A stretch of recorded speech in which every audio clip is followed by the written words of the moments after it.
الرحمن الرحیم۔ صحیح بخاری حدیث نمبر 337۔ ابن عباس رضی اللہ تعالیٰ عنہ کے غلام عمیر بن عبداللہ نے کہا کہ میں اور عبداللہ بن یسار جو کہ حضرت میمونہ رضی اللہ تعالیٰ عنہا زوجہ نبی کریم صلی اللہ علیہ وسلم کے غلام تھے، ابو جہیم بن حارث بن سما انصاری صحابی کے پاس آئے۔ انہوں نے بیان کیا کہ نبی کریم صلی اللہ علیہ وسلم بار جمل کی طرف سے تشریف لا رہے تھے۔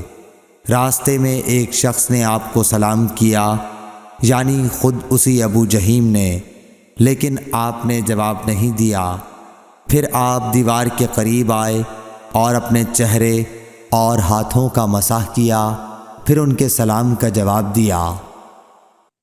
اللهم صل على محمد وعلى آل محمد كما صليت على إبراهيم وعلى آل إبراهيم إنك حميد مجيد اللهم بارك على محمد وعلى آل محمد كما باركت على إبراهيم وعلى